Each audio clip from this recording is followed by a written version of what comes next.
Ნელი აქციის ფარგლებში კამპანია ეს შენგეხება ისევ გვისვენენ გროვდება ხელმოწერები და ხელმოწერები და მიმართვა გროვდება მაჟორიტარი დეპუტატისთვის რომ დაჩქარებული იქნა საქართველოს პარლამენტში ინიცირებული კანონპროექტი კერძო სისხლის სამართლის საპროცესო კოდექსში ცვლილებები ფარულ მიყურადებასა და ფარულ თვალთვალთან დაკავშირებით ეს არის დღევანდელი ამ აქციის მიზანი აღნიშნული აქცია ერთდროულად იმართება საქართველოს რამდენიმე ქალაქში და ნებისმიერ პირს შეუძლია ხელი მოაწეროს ამ მიმართვას და მიიღოს მონაწილეობა ამ კამპანიაში ჩვენ გვქონდა 2012 წლის 1 ოქტომბრამდე მოცემულობა, რომ შესაძლებელი იყო შინაგან საქმეთა სამინისტროს ნებისმიერი დაინტერესებული პირისთვის მოესმინა.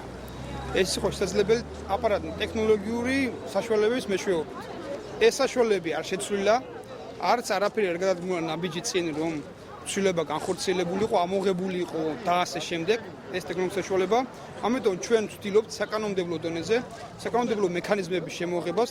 შესაძლებელია დღეს არ გვისმენენ, მაგრამ თუ იქნება პოლიტიკური ნება, ნებისმიერ დროს მოგვისმენენ. ამიტომ კანონმდებლობაში უნდა გაიწეროს კონკრეტული მექანიზმები, რა დროს, როდის და ვიზე შეიძლება მოსმენა. დღეს ხელისუფლებას აქვს იმის რესურსი, რომ 10,000-ობით მოქალაქეს მოусმინოს. აქედან გამომდინარე, მეც რა თქმა უნდა მიჩნდება შეგრძნება, რომ შეიძლება მეც მისმენენ, სწორედ ამასთან დაკავშირებით გამოვხატავ პროტესტს და ამიტომ გამოვედი დღეს აქციაზე. თუ ამ აქციის სლოგანს ეს შენგეხება, ამას ყველა ადამიანი გაიგებს და ყველა ადამიანი ჩაერთვება, თუნდაც აი ხელმოწერებში, მე ვფიქრობ, რომ შედეგი მიღწეული იქნება.